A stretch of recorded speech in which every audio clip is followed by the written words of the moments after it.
राजस्थान में sub inspector भर्ती परीक्षा में पेपर लीक मामले में अब तक 26 आरोपियों को हाईकोर्ट से जमानत मिल चुकी है। अब विपक्ष इस मामले को लेकर सरकार पर हमलावर हो गया है।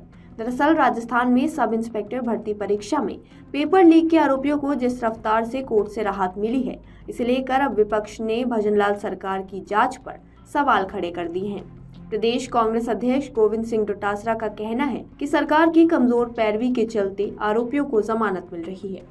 दरअसल राजस्थान की भजनलाल सरकार ने जिस तेजी से पेपर लीक मामले में आरोपियों की गिरफ्तारी का काम शुरू किया था, अब हाईकोर्ट से उतनी ही तेजी से आरोपियों को राहत भी मिल रही है।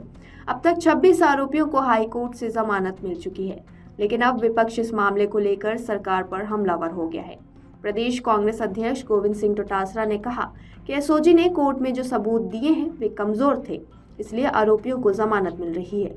जिन आरोपियों को जमानत मिली है उनमें से 25 ट्रेनी एसआई हैं। कोर्ट ने माना है कि एसओजी ने जो सबूत पेश किए हैं वे संदेहास्पद हैं।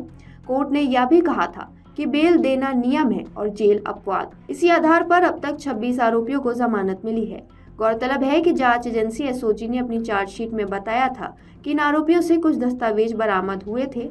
इन दस्तावेजों में रुपयों के लेन देन की जानकारी लिखी हुई थी। इस पर आरोपियों के वकील ने कहा कि अगर कोई आरोपी परीक्षा से 1.5 घंटे पहले 100 सवाल याद कर सकता है तो वह लेन देन की जानकारी 3 साल तक किसी डायरी में या एडमिट कार्ड पर लिखकर क्यों रखेगा।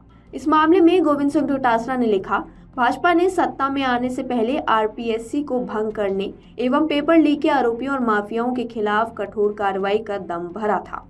उन्होंने लिखा कि बीजेपी ने सत्ता हासिल करने के लिए षड्यंत्र पूर्वक राजनीतिक विरोधियों की छवि को धूमिल करने का भी कुप्रयास किया। उन्होंने कहा कि सरकार में आने के बाद थोती वाहवाही लूटने एवं जनता का ध्यान असल मुद्दों से भटकाने के लिए केवल खाना पूर्ति जैसी कार्रवाई हुई। सच ये है कि भाजपा सरकार की कमजोर पैरवी की वजह से आरोपी छूट रहे हैं और मगरमच्छ यानी कि माफिया अभी भी सरकार की पहुंच से बाहर है।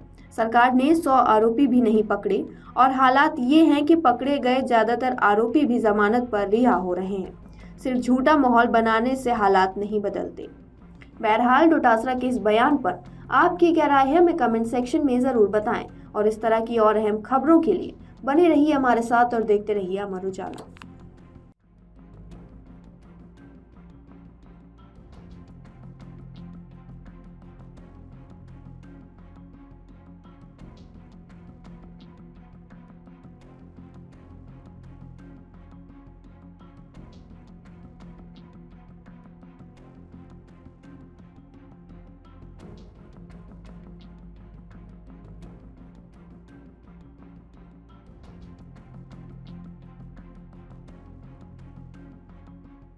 अगर आप ये वीडियो YouTube पर देख रहे हैं तो हमारे चैनल को सब्सक्राइब करें और बेल आइकन को दबाना ना भूलें। अगर आप Facebook पर ये वीडियो देख रहे हैं तो हमारे पेज को लाइक करें।